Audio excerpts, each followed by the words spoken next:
ლეგენდარული ფრანგი მსახიობი ფანი არდანი საქართველოშია. ის თბილისში საკუთარი ფილმის აკვიატებული რითმების პრემიერაზე დასაწყებად ჩამოვიდა. ფილმი ჯერ საფრანგეთში არ უნახავთ, მათ პირველად ქართველი მაყურებელი დღეს კინოთეატრ რუსთაველში საღამოს 8 საათზე იხილავს.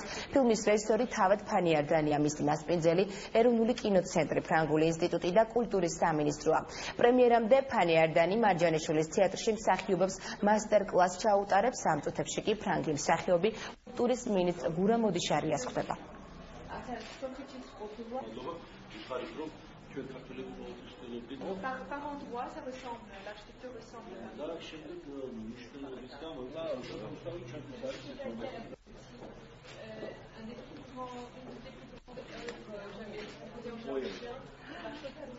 მე ძნელია ორი სიტყვით ვილაპარაკო ფილმზე, რომელსაც ერთი წელი ვიღებდი. აკვიატებული რითმები ეს არის ფილმი სიყვარულზე. ისტორია, როდესაც შეიძლება ურთიერთობები დასრულდეს, მაგრამ გაგრძელდეს სიყვარული. ფილმს დღეს პირველად ნახავს ქართველი მაყურებელი. პარიზში ჯერ არ უნახავთ, ამიტომ ძალიან მღელავ. რაც შეეხება საქართველოს, მე ამ ქვეყანას ვიცნობ ქართველი რეჟისორებით, როგორებიც არიან ოთარ იოსელიანი, თენგიზ აბულაძე, ალექსანდრე კალატოზოვი. თავად საქართველოზე ბევრი ინფორმაცია არ მაქვს. ახლა ვეცნობი თქვენს ქვეყანას, ამიტომ ჯერ არ მეფიქრია იმაზე, გადავიღებდი თუ არა ფილმს საქართველოში.